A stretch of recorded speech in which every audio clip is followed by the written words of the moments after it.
Bom dia a todos e que sejamos bem-vindos a esta casa de estudo e de trabalho. Na condição de professor, que ainda continuo, eu gostaria de fazer uma primeira colocação para vocês. Vocês, a maioria, deve ter filho em escola. E é comum, na volta da escola, os pais perguntarem aos filhos sobre como foram as aulas, o que é que eles aprenderam. E seria muito estranho que um filho respondesse assim: hoje eu assisti a 6 aulas, mas não aprendi nada não. E o pai dissesse assim: não faz mal, amanhã você vai de novo à escola. Vamos transferir isso para nós agora, nós todos, entre os quais me incluo. Cada vinda à casa espírita é uma oportunidade de aprendizado. E nós não podemos voltar para casa na condição do aluno que assistiu a mais uma aula e continuou do mesmo jeito. Eu penso que nós devemos sair sempre incomodados da casa espírita. Incomodados no sentido de pensar assim: puxa vida, preciso pensar um pouco mais na oportunidade abençoada desta encarnação e mais naquilo que ainda não estou fazendo, embora esteja ao meu alcance. A rotina é uma das maiores inimigas do progresso, da evolução, da melhoria, porque a rotina leva à acomodação. Então, temos de nos sentir sempre incomodados. A insatisfação gera também o progresso. Se nós, seres humanos, nunca nos sentíssemos insatisfeitos com o lugar onde moramos, com o meio de transporte que usamos, com a medicação que está ao nosso alcance, nós provavelmente ainda moraríamos em cavernas. E eu tenho consciência disso quando venho à casa espírita, para tomar cuidado de deixar para cada um de nós, que eu sempre me incluo, uma mensagem de onde a gente tire alguma coisa para aplicar bem de imediato, hoje, amanhã, no decorrer da semana, que é a mesma preocupação que eu tenho como professor, de levar a cada aula uma informação diferente, nova, interessante, curiosa, incomodante. É interessante observar como as pessoas acham que o espírita responde a tudo. Vez por outra, além de alunos, outras pessoas me trazem perguntas que a profitência religiosa deles não responde. Católicos, protestantes, evangélicos, agnósticos, nihilistas, ateus. Vez por outra, um vem e pergunta, e ele tem certeza de que eu vou responder. Aliás, essa é uma das responsabilidades do espírita, para não dizer cristão. Porque uma resposta dessa pode ser o consolo de que a pessoa precise.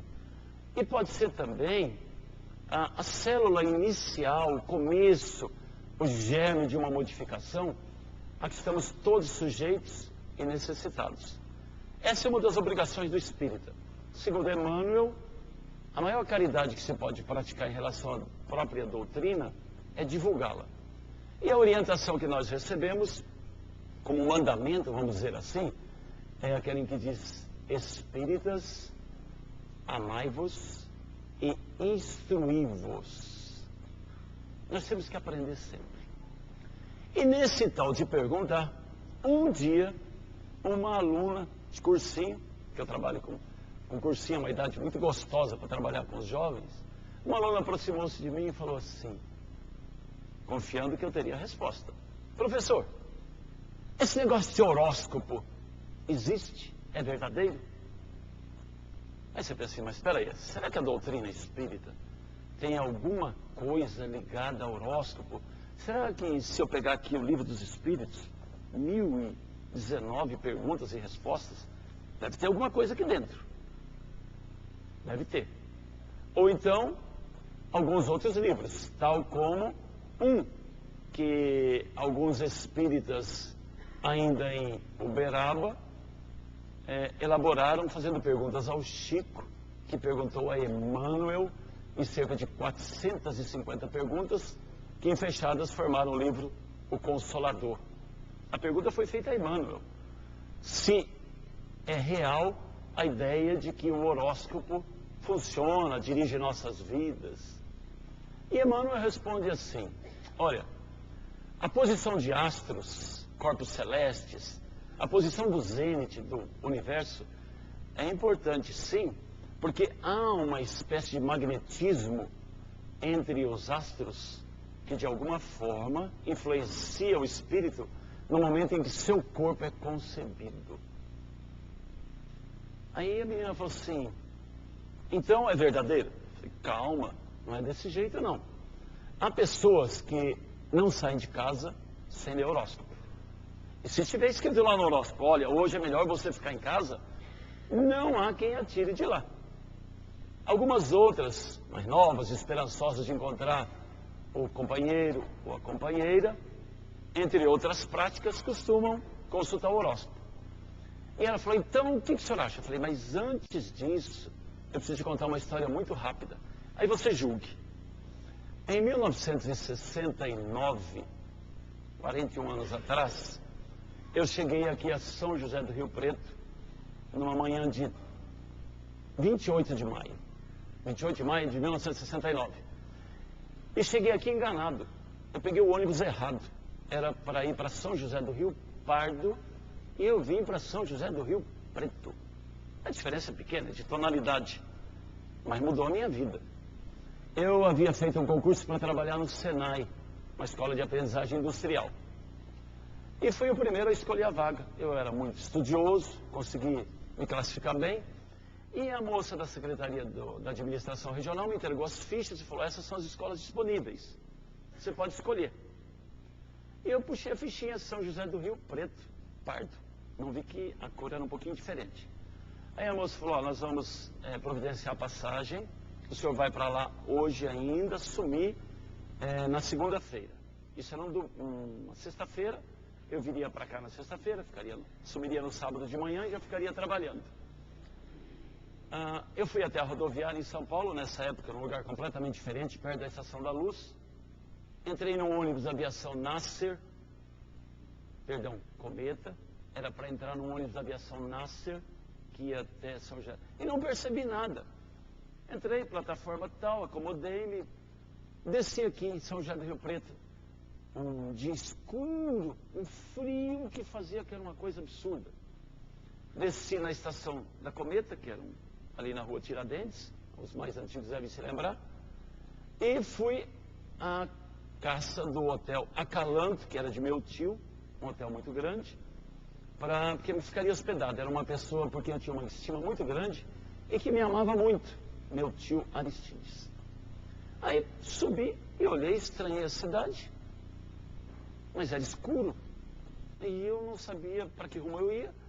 E havia um ponto de táxi ali perto. Aí eu fui até um taxista e perguntei: por favor, o hotel Acalanto. Sabe aquele olhar que um olha para o outro, assim, eram dois, um olhou para o outro, aquele olhar de desânimo que você fala assim: não sabem. Aí um olhou para o outro: Acalanto? Falei: hotel Acalanto, o maior hotel da cidade. Sabe, fulano? Nunca ouvi falar. Falei: esses caras são novos aqui, né? Eu falei: deixa eu andar. E andei, voltei. Falei: gente, é o Hotel Acalanto, fica em cima da Caixa Econômica Estadual. Falei: então é ali, só virar aqui. Falei: puxa vida, esses caras estão dormindo. Aí tem o prédio lá onde funcionava a Caixa Econômica Estadual, funciona ainda. Eu fui até lá, olhei e falei: mas cadê o hotel? Cadê esse bendito hotel? E aí eu olhei para o lado de baixo, ainda não havia rodoviária, e a gente via a represa lá embaixo, que é o Rio Pardo, lá de São José do Rio Pardo. E a gente via do hotel. Falei: o rio está ali. Gente, eu estou perdido. Como é que é possível? Aí eu contei os passos, voltei. Aí eu comecei a ficar preocupado. E o dia começou a clarear. Falei: eu vou voltar ali lá. Voltei lá no guichezinho da Cometa. Cheguei para o rapaz e falei: eu preciso de uma informação do senhor. Existe aqui em São José do Rio Pardo um hotel? Ele falou: como que é? Falei: aqui em Rio Pardo. Ele falou: moço, o senhor está em Rio Preto. Falei: como que é? Ele falou: o senhor está em Rio Preto. Aí eu fiquei assim: olha aqui. Aí ele me mostrou um mapa. São José do Rio Pardo é lá em cima, assim, saindo lá para lá de Franca, Ribeirão, lá para lá de Minas. Já. Ele falou, o senhor não está aqui, o senhor está aqui. Eu falei, como que é possível? Ele falou, o senhor está em São José do Rio Preto. Aí caiu a ficha. Eu falei, nossa, o ônibus, não é a cometa, era só naquele instante. Aí eu voltei a São Paulo, no mesmo dia. E cheguei, fui conversar com a moça. Segunda de manhã, eu não via a hora de abrir aquela secretaria. Um minuto não passava. Ai, só que outra pessoa já tinha escolhido São José do Rio Pardo e não quis mudar. Falou, não, eu queria Rio Pardo mesmo. E aqui fiquei em Rio Preto. Aí, eu trabalhando no Senai, eu trabalhava só de manhã, e eu precisava arrumar mais alguma coisa que fazer. Aí eu fui a um jornal que existia aqui, porque eu já escrevia alguns artigos para jornais de Minas Gerais. Eu era um freelancer. Aí procurei o editor do jornal e falei, olha, eu faço alguns artigos, escrevo sobre diversos assuntos, pesquiso. Falei, então, agora, por enquanto, não estão precisando de ninguém. O senhor entende de horóscopo? Falei, claro, nossa, lógico, claro que entendo. Falei, então nós estamos precisando de alguém que faça horóscopo. Falei, está falando com a pessoa indicada, certinha. Nunca tinha nem lido, eu não lia, nem sabia, mas a gente tem que trabalhar, né? Aí falei, então, você poderia começar quando? Se o senhor quiser, eu começo para o jornal de amanhã já. Falei, então, vamos lá, vamos acertar. Aí, acertei, era uma merrequinha, mas ajudava. Nessa época nós estávamos vivendo uma situação muito difícil, porque meu pai tinha passado por uma doença muito longa e tinha consumido tudo que a gente tinha, casa, tudo. E eu precisava ganhar. Aí eu fui até a livraria Giovinazzo, ele tinha várias, procurar revistas usadas, Capricho, Grande Hotel, Sétimo Céu, algumas pessoas devem se lembrar dessas revistas, né? Aí eu comprei várias e elas traziam horóscopos. E aí eu virei horoscopista, que inventei um nome meio esquisito. E eu pegava lá das revistas e eu montava o meu, só com coisa boa, nunca pus coisa ruim. Olha, fique atenta, a pessoa da sua vida passará perto de você hoje. Cuidado com o que você diz. Nossa, eu tenho remorso até hoje. Mas eu só escrevia coisa boa, só coisa boa. E se naquela época eu fosse espírita, não era, e eu tivesse sinal verde, agenda cristã, eu teria aproveitado muito também. Ia inserir ali. E tudo ia muito bem, durou um ano. Aí eu falei, tá vendo, menina? A menina, vixe, professor. Eu falei, mas... Aí um belo dia eu chego lá e o diretor do jornal veio, preciso falar com você. Eu falei, o que foi? Falei, um problema aí. Eu falei, o que foi? Ele falou, um senhor aí ligou pra gente muito bravo. Eu falei, por quê? O que aconteceu? Ele falou, então, ele leu o horóscopo dele de domingo, que dizia assim, olha, hoje o dia para você vai ser muito bom, você terá notícias agradáveis, você se sentirá muito feliz. E ele falou assim, vocês me põem isso no horóscopo e o América perdeu de 7-0 hoje. Eu sou americano, como é que vocês me põem um negócio desse no jornal? Que o dia ia ser muito bom. O América tinha perdido 7-0. E aí ele falou, olha, acho que é melhor a gente parar com esse trem, né? Eu falei, vamos parar. Aí eu já tinha pego mais aulas, dispensei, mas eu confesso, eu tenho remorso até hoje. Até hoje. Aí eu falei para mim, então você precisa tomar muito cuidado. Eu falei, em vez de horóscopo, eu vou te indicar um outro livro para você ler toda manhã. Indiquei para ela um livrinho de Torres Pastorinho, que se chama Minutos de Sabedoria. Eu falei, um excelente horóscopo para todos os dias. Aí você vai marcando e cada dia lê uma página. É um horóscopo. Falei, se sobrar tempo, aí indiquei também Sinal Verde, que são preceitos diários que a gente... Olha, se a gente conseguisse colocar em prática o que está no livro Sinal Verde, a gente ficaria perfeito. Não dá para colocar tudo em prática, mas algumas coisas a gente vai modificando. E a partir daí, eu fiquei com uma outra preocupação. Essa dos horóscopos, que ela deriva para uma outra pergunta. Será que existe destino? Será que quando nós encarnamos, já está traçado o nosso destino? O que é que nós vamos ser? Porque eu estava lá em São Paulo, trabalhando, lecionando em São Paulo, eu já trabalhava num cursinho nessa época, tinha 19 anos, e trabalhava com cursinho já, era professor de português. E vim parar aqui. E eu acho que foi uma das medidas mais acertadas da minha vida.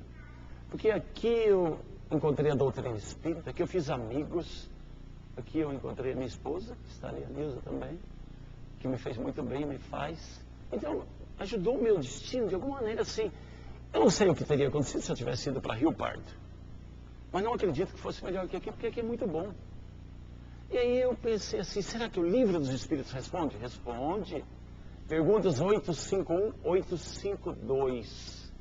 A pergunta é assim, de lei de liberdade.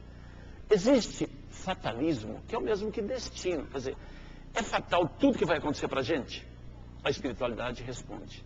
Existe sim, mas só para as coisas de natureza física. A parte espiritual, a parte da alma, o nosso íntimo que nós somos, nós determinamos. E eu me lembro que na Mocidade Espírita, lá do Rodrigo Lobato, um dia um aluno perguntou se eu podia dar um exemplo. Aí eu me baseei em A Vida Escreve. A Vida Escreve. Um livro espírita que a gente usava muito nas reuniões de mocidade e culto do Evangelho. Hilário Silva. Que conta a história de Saturnino Pereira. É a história número 20, capítulo 20. Saturnino Pereira era um homem muito rude, muito bravo. E tinha um engenho. E um dia, nervoso com um escravo que havia feito alguma coisa de maneira indevida, empurrou-o em direção a um engenho onde estava moendo cana. O escravo caiu de mau jeito, o braço foi pego pela máquina e foi todo esmagado. E ele perdeu o braço. Voltando para o plano espiritual, Saturnino Pereira sonhava todas as noites que ele estava dentro de uma tina, de uma banheira de suco de cana manchado de sangue. E que ele tentava nadar e se afogava, num desespero. E aquele líquido em volta dele. E em prece, e suplicando muito, um dia ele conseguiu a bênção de reencarnar. Que é bênção sempre. Ter a oportunidade de vir para cá é uma bênção disputadíssima hoje no plano espiritual, porque as famílias estão tendo cada vez menos filhos. Já está difícil.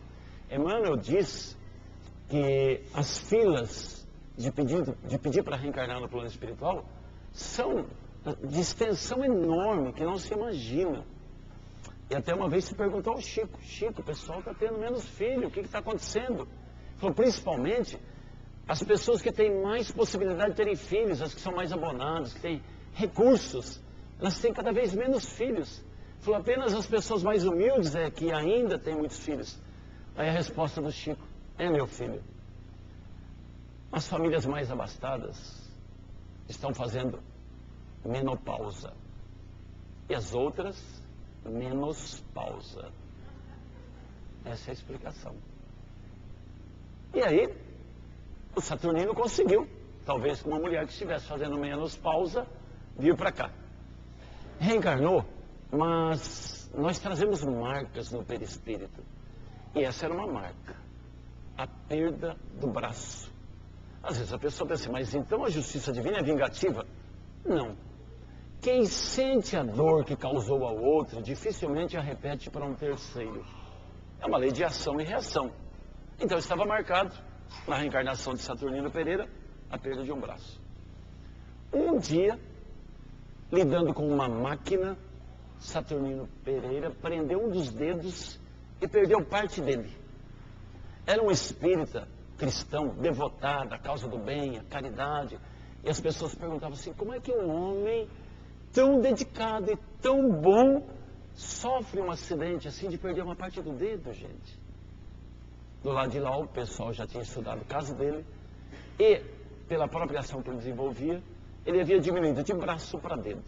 Porque mesmo nos casos em que haja uma marca física, e a pergunta 852 responde a isso, nós podemos mudá-la através daquilo que desenvolvemos. Nós podemos sair desse círculo rigoroso da lei, que é o que a lei está aprendendo a fazer aqui no mundo, a lei dos homens, aprendendo a reeducar ao invés de apenas castigar.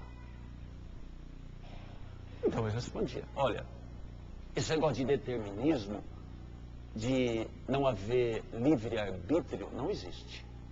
Nós estamos aqui dentro de um programa, mas muita gente desacredita do programa. Há alunos que me dizem assim, eu sou muito burro, eu não vou aprender, eu não vou conseguir passar. Bom, se você está dizendo que não vai conseguir, ninguém melhor que você para não conseguir. A partir do instante que você desanima, você realmente está derrotado. E eu precisava achar alguma coisa que sustentasse isso, além do Livro dos Espíritos. Então eu busquei 3 fatos, 3 histórias em que a gente precisa pensar um pouco. Uma delas envolve uma professora.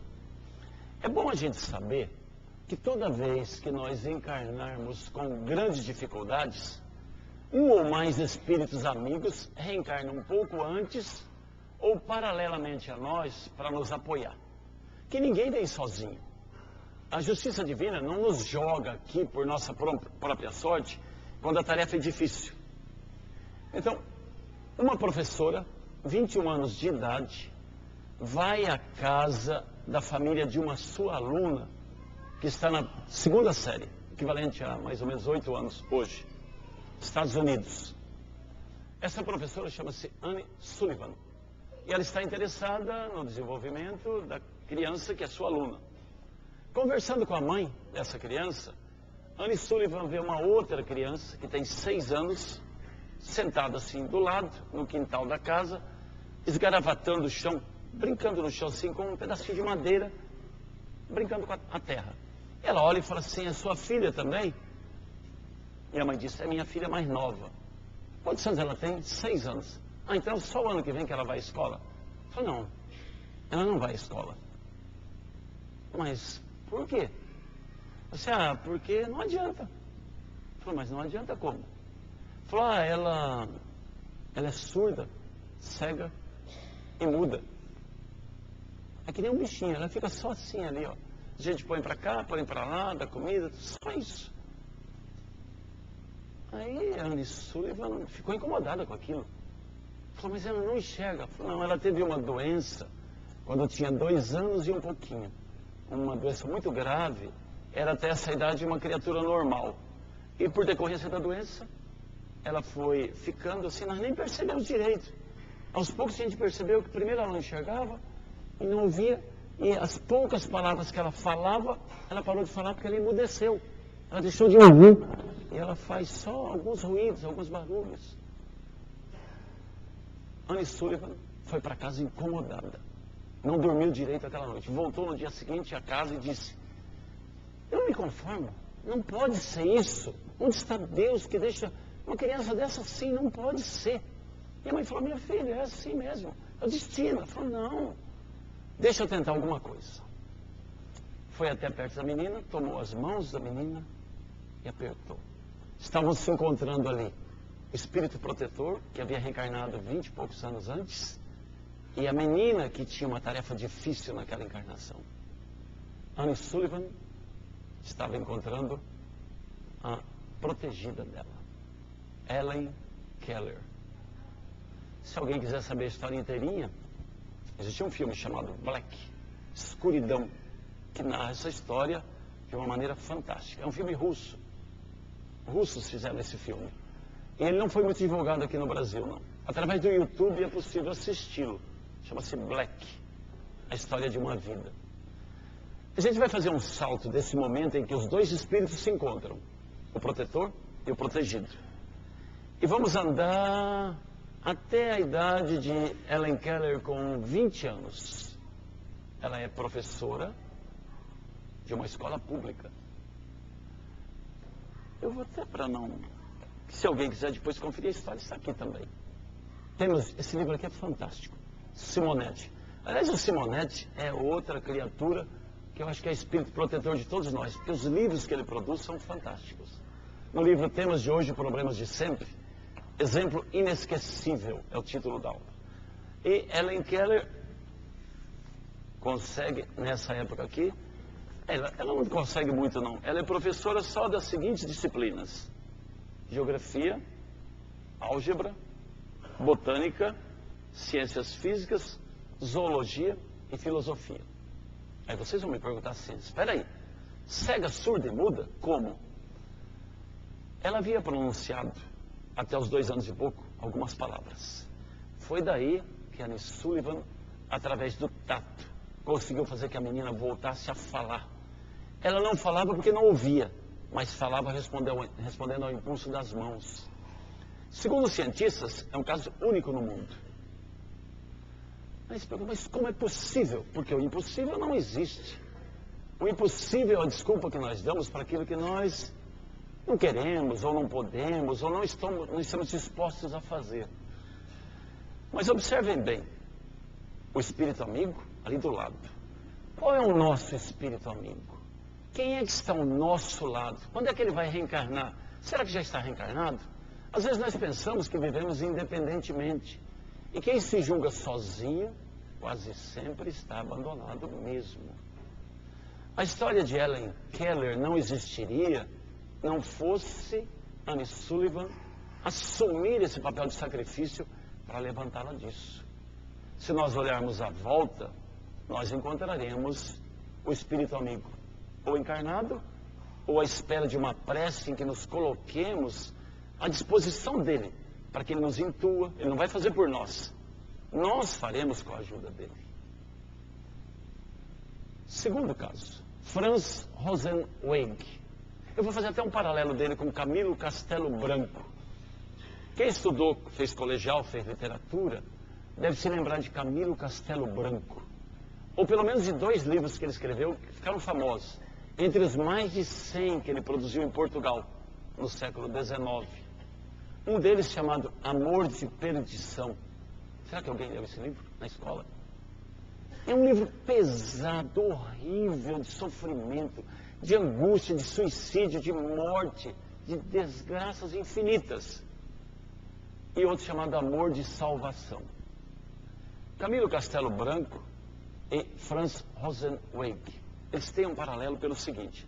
Franz Rosenzweig, aos 62 anos, era um filósofo alemão.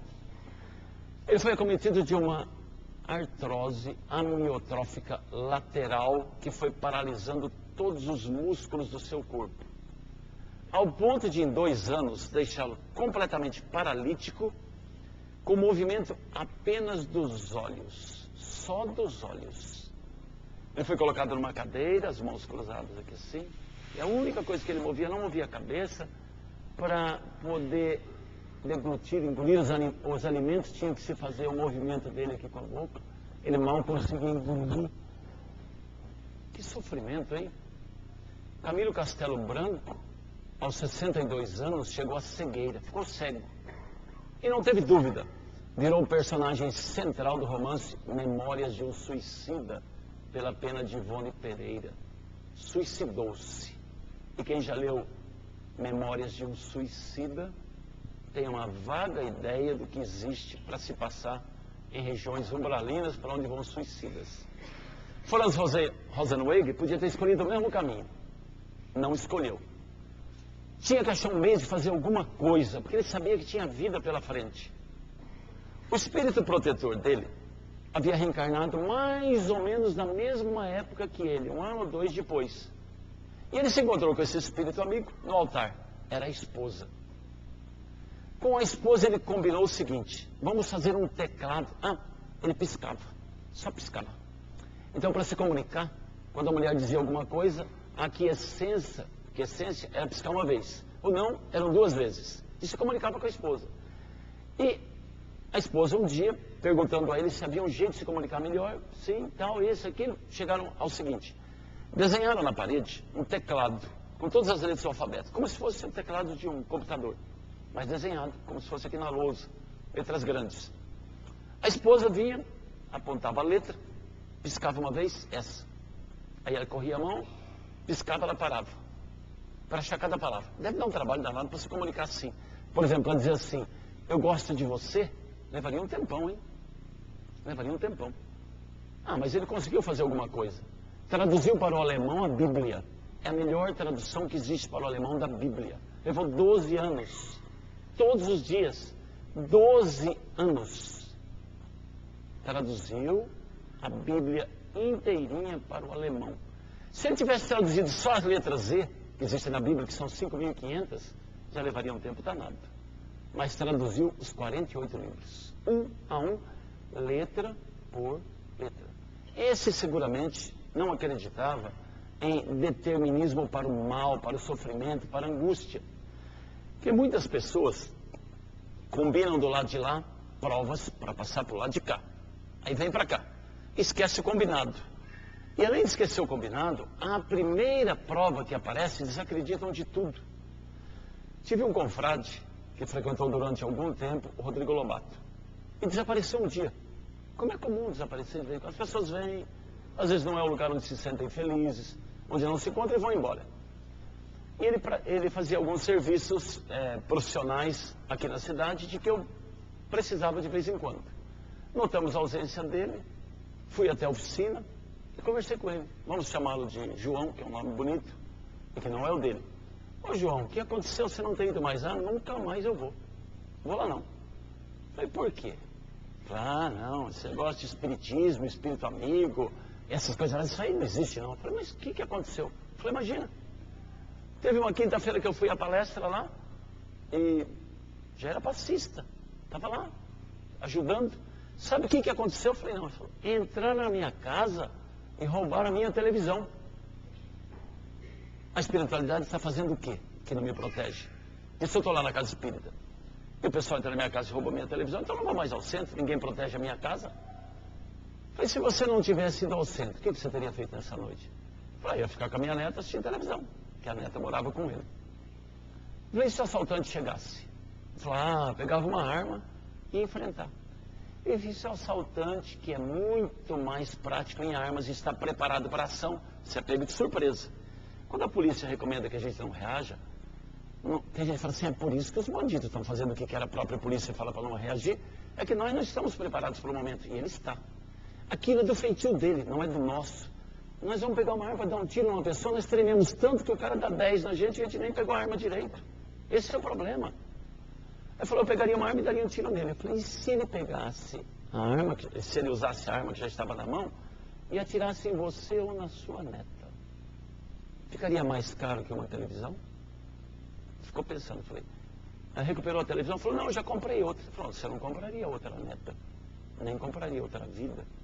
Talvez a espiritualidade nessa noite tivesse intuído você assim, olha, hoje você não falte ao centro, vá para que não lhe aconteça coisa ruim aqui.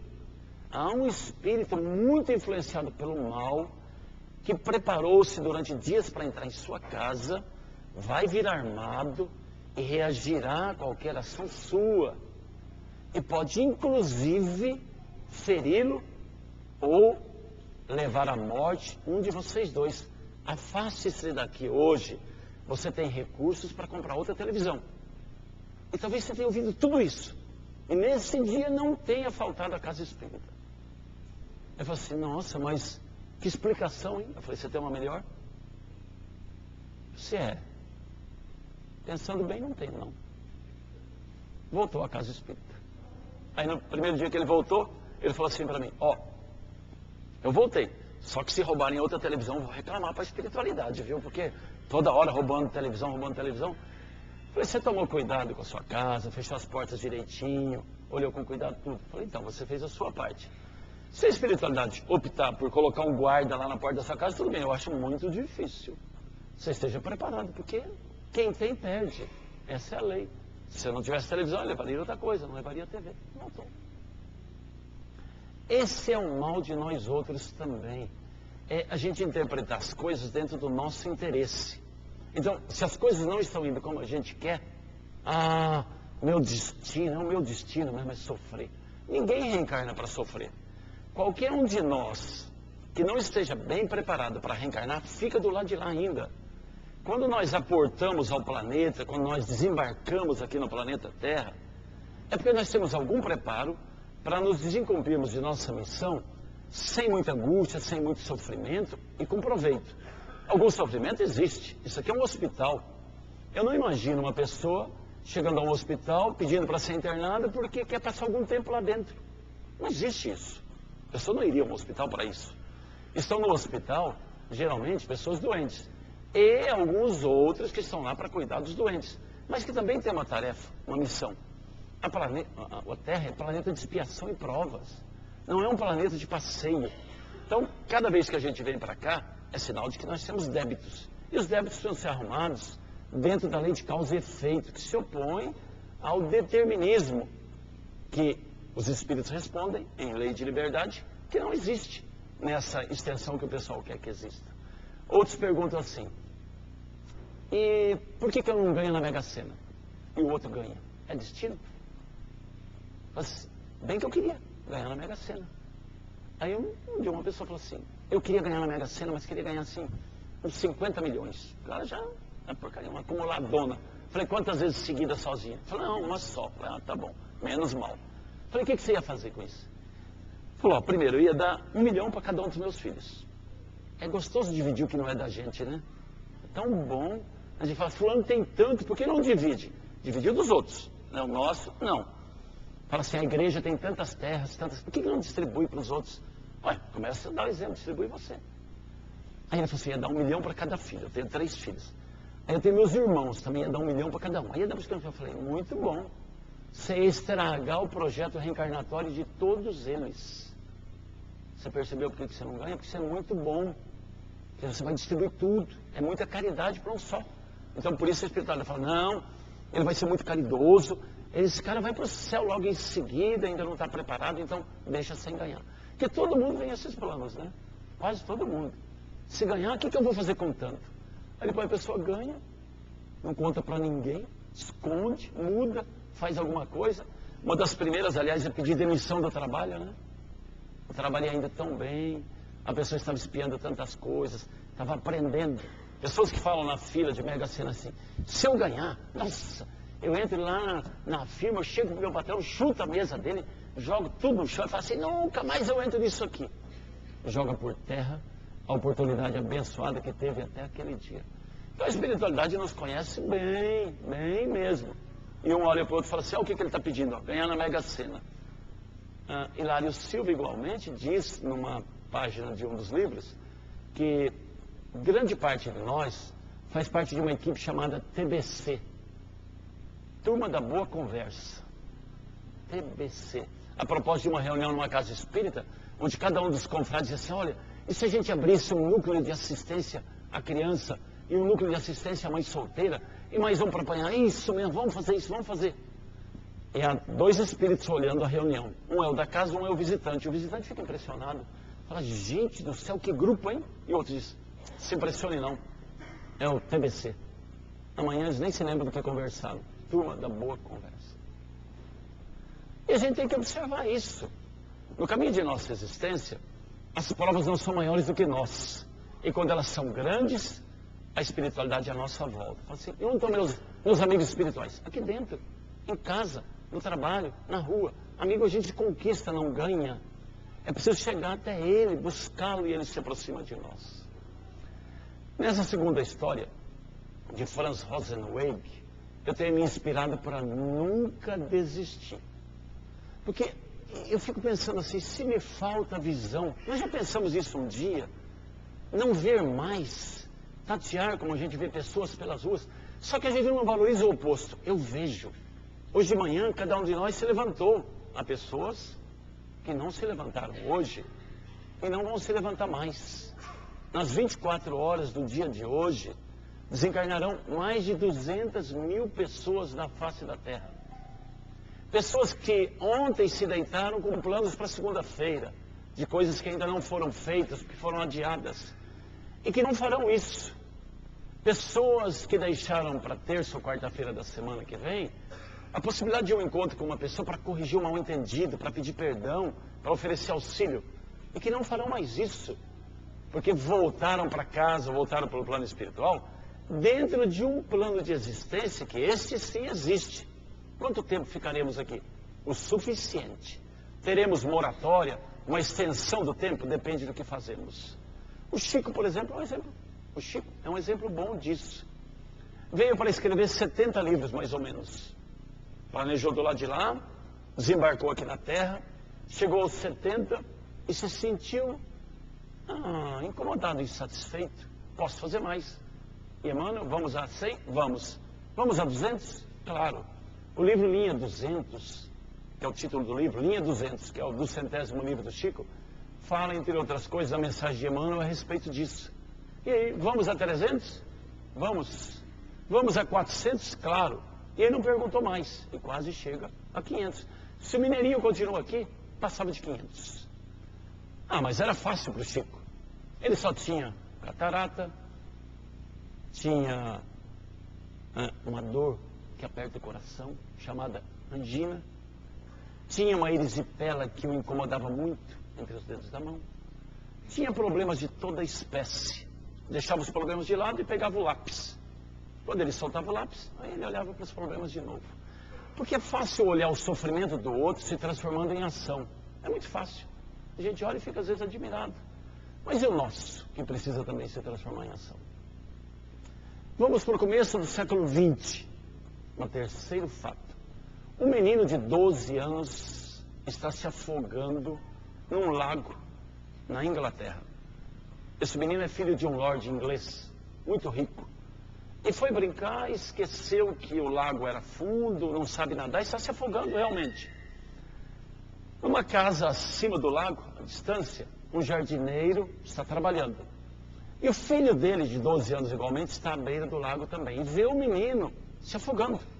E não tem dúvida, se atira às águas, agarra o menino e o traz de volta à margem, já quase morto. E o deita ali sobre a grama, acorrem pessoas e acordam e o menino volta a respirar. O pai, avisado da quase tragédia, corre para lá. E ao ver o filho deitado ali se recuperando, tem um ataque de choro, de emoção incontida e abraça o filho único e fica sabendo do ocorrido. E vê o filho do jardineiro ainda molhado, as roupas humildes, corre a abraçar e fala: você salvou meu filho, meu único filho, você salvou a minha vida.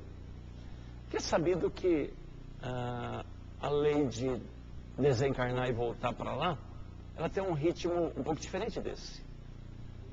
Os filósofos dizem que quando a gente perde os pais, quando os filhos enterram os pais, os filhos perdem um pouco da história.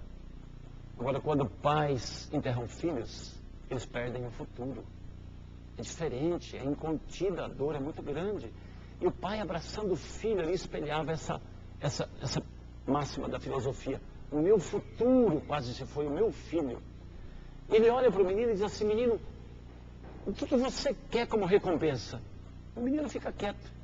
Mas o pai dele, o jardineiro, se aproxima. Ele diz: me diga, senhor, o que o senhor quer? Quanto o senhor quer? Eu tenho dinheiro, eu tenho propriedade, senhor.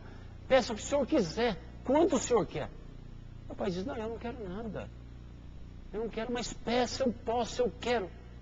Falou: então, se o senhor quiser mesmo e puder, pague a educação de meu filho. Meu filho gosta muito de estudar. Ele vive com livros nas mãos. E eu não tenho posses. E ele sonha muito. Aí o Lorde vira-se para o menino, 12 anos, e fala assim: menino, o que é que você quer estudar? Ele diz: eu quero ser médico. Então eu vou custear seus estudos e você vai ser médico. E não só o diz, mas faz. O menino vai estudar e a vida afasta os dois meninos. O de 12 anos que foi salvo vai fazer uma carreira de diplomacia e este outro vai para a medicina. Eles se encontram outra vez em 1943, mas é um encontro, até certo ponto, diferente. Um dos meninos é médico, o outro, na Inglaterra, é primeiro-ministro, Winston Churchill. Um homem que segurou com seu plano o avanço hitlerista daquela história de uma raça ariana pura. Só que Winston Churchill está acometido de uma infecção gravíssima e vai desencarnar, porque não existe remédio para isso. Não existe remédio? Não.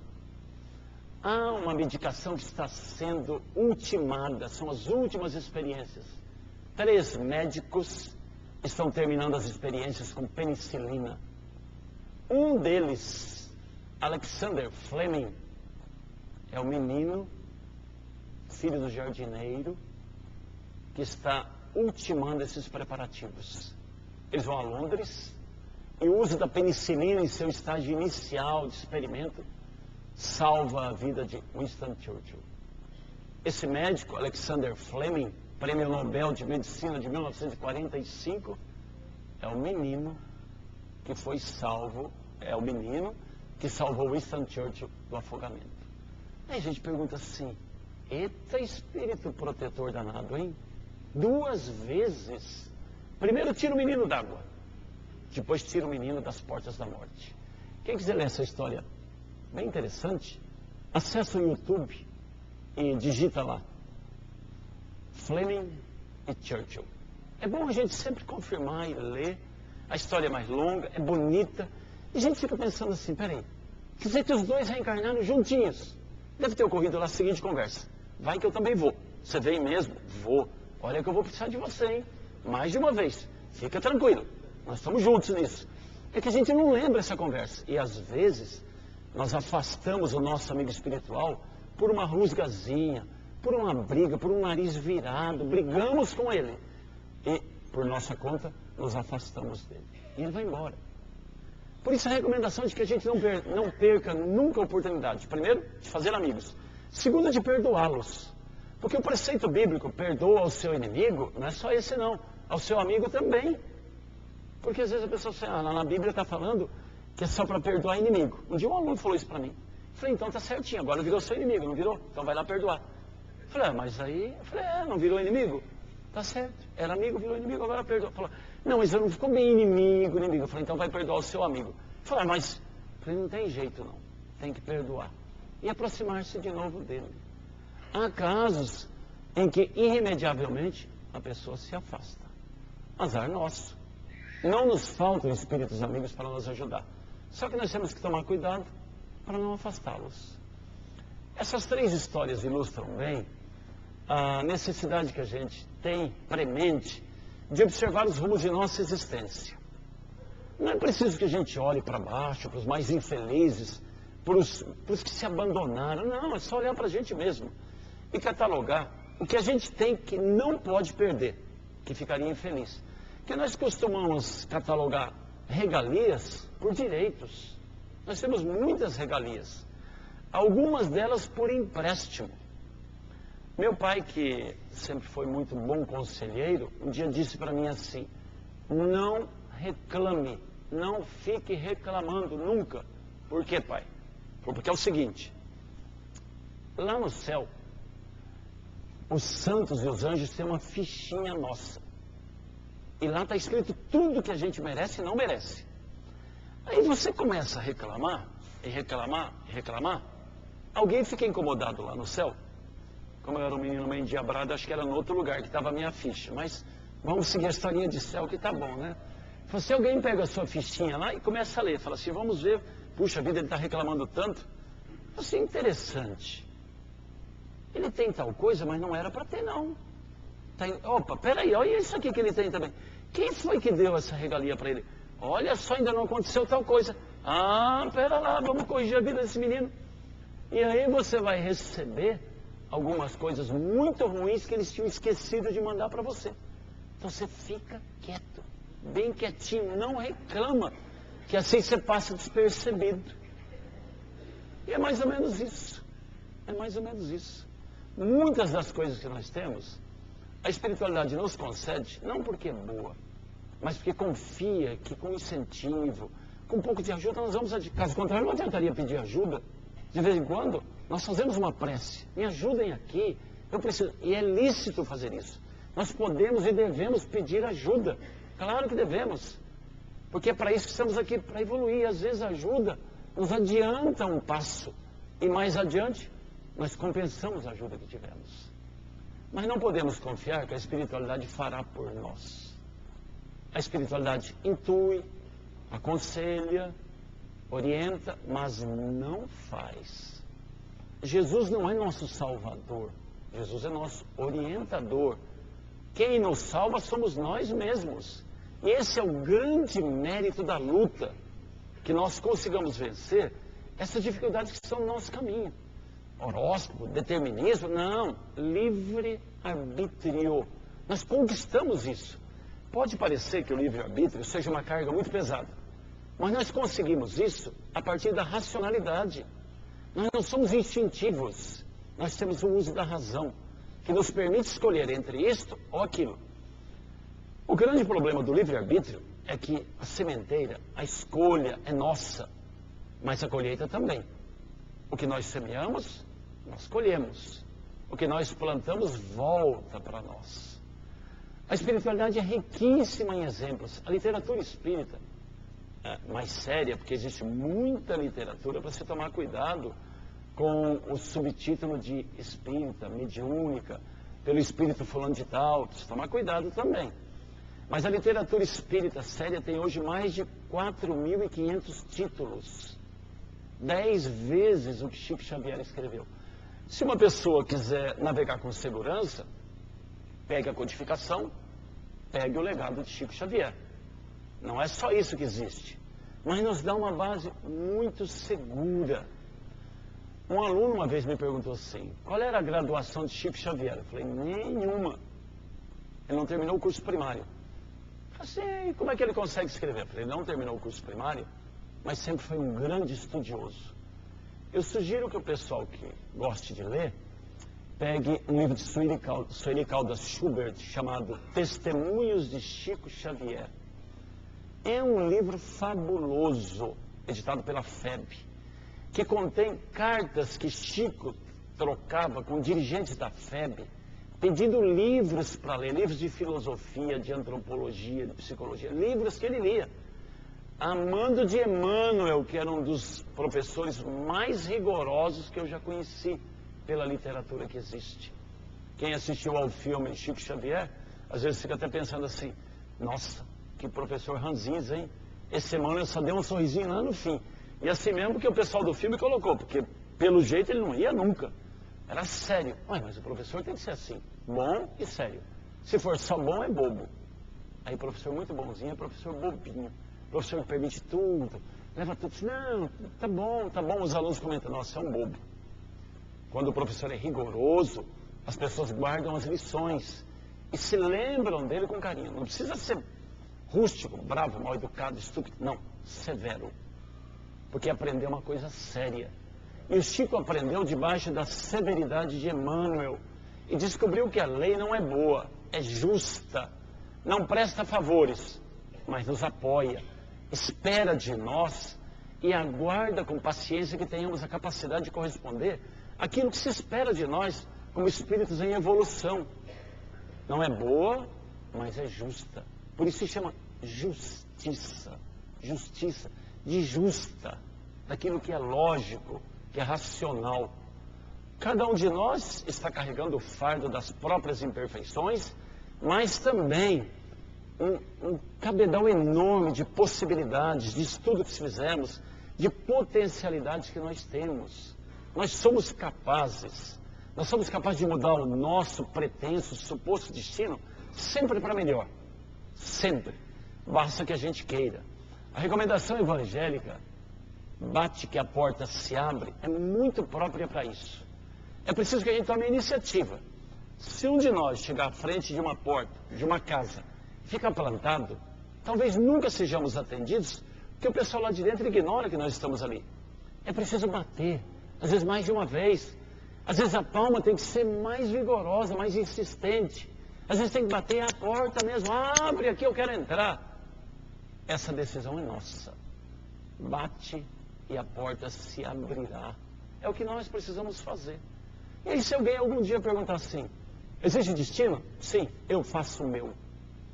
Mas já está escrito que você vai ser? Não. Cada dia eu escrevo um capítulo da minha vida. Guimarães Rosa, um dos grandes literatos deste país, um dia escreveu uma frase lapidar. Duas, aliás. A primeira delas, viver é muito perigoso, que virou tema de vestibular, da FUVEST. E a segunda frase que igualmente virou tema de vestibular. O melhor, o mais importante de tudo, é que nunca estamos completos, sempre somos metade. A outra metade é o outro. E se a gente se completar um dia dentro dessa limitação, provavelmente nós seremos só metade demais, mas nunca completos. Sempre a metade de mais, e mais, e mais. E a outra metade está nos outros, nas pessoas que nos apoiam, que convivem conosco, que nos sustentam nesta existência. Particularmente, muito particularmente, o espírito amigo que reencarna está dentro da nossa casa. É preciso descobri-lo. Ou é o filho, a esposa, o marido, o pai, a mãe. Porque dada a nossa pequenez espiritual, nossos grupos de afeto mais intenso ainda são pequenos. Um dia, essa nossa família espiritual se ampliará para 6, 7, 8, 10 mil pessoas.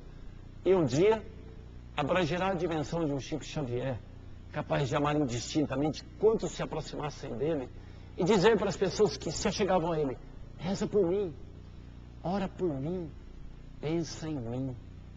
E as pessoas saindo pensando assim: o Chico pedindo isso para mim, um homem com essa elevação espiritual. O Chico sempre foi metade, embora de muito. E nós, mesmo sendo ainda metade de muito menos, podemos nos completar a cada dia.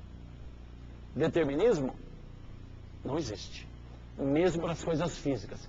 Essas, inclusive, a gente mudará quando estendemos a mão ao próximo, quando nos melhoramos daquilo que somos para os outros e quando acreditamos claramente que esta encarnação neste país é uma das maiores bênçãos que nós temos.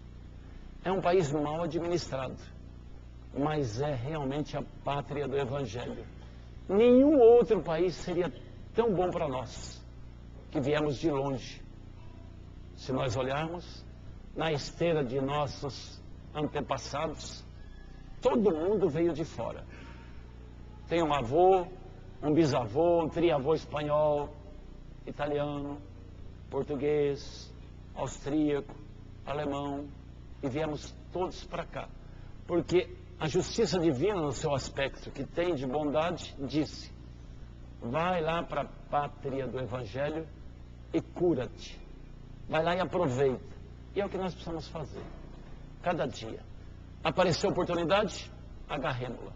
E vamos provar para o mundo, e para nós mesmos principalmente, que a gente traça o próprio destino.